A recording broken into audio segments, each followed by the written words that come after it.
আসসালামু আলাইকুম এভরিওয়ান। আজকে একটি সহজ নাস্তার রেসিপি আপনাদের সাথে শেয়ার করব। খেতে এতই সুস্বাদু আর টেস্টি হয়, বাসায় অবশ্যই ট্রাই করবেন। এখানে আমি 2টি বেগুন নিয়েছি। আপনারা লম্বা বেগুন, গোল বেগুন যে কোনো একটা দিয়ে করতে পারবেন। আমার কাছে লম্বা বেগুন ছিল, তাই আমি লম্বা বেগুন নিয়েছি। বেগুনটা আমি ছিলে নিচ্ছি। বিকেলে নাস্তার চায়ের সাথে নাস্তাটি খুব দারুণ যাবে। তারপরে এখানে আমি একটি বেগুনকে 2টি ভাগে ভাগ করে নিয়ে সেইটাকে 4-5 টুকরো করে কেটে নিয়েছি। দেখতেই পাচ্ছেন আমি কিভাবে কাটছি।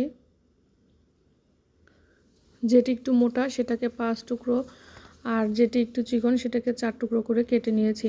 আর এখানে বেগুনগুলোকে আমি পানি আর পরিমাণ মতো লবণ দিয়ে ভালো করে ধুয়ে পানি ঝরিয়ে এক সাইডে রেখে দিব। আপনারা চাইলে লবণ দিয়ে মাখিয়ে কিছুক্ষণ রেখে দিতে পারেন। তারপরে এখানে আমি একটি ডিম নিয়ে নিচ্ছি। ডিমের ভিতরে একটু লবণ দিয়ে ডিমটাকে ভালো করে ফেটিয়ে একটি সাইডে রেখে দেব।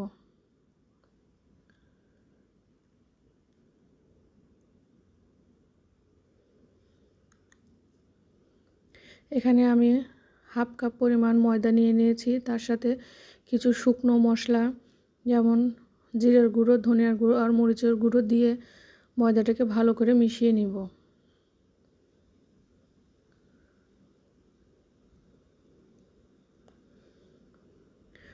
বেগুনগুলো ময়দার সাথে প্রথমে কোট করে নিব। কোট করে নেওয়া হয়ে গেলে ডিমে ভালো করে এপাশ ওপাশ গড়িয়ে ডিমটাকে ভালোভাবে বেগুনটার গায়ে মাখিয়ে নিব। তারপর ব্রেড ক্রামের দিয়ে সুন্দর করে ব্রেড ক্রাম দিয়ে একটু কোট করে নিব। নাস্তাটি খেতে এতই মজার এবং সুস্বাদু, খাওয়ার সময় বুঝতেই পারবেন না যে এটি বেগুন দিয়ে তৈরি করা হয়েছে।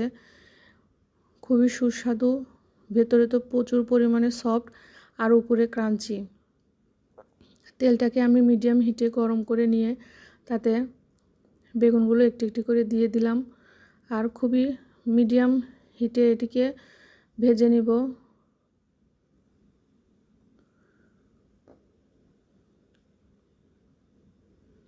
আপনারা বাসায় অবশ্যই ট্রাই করবেন।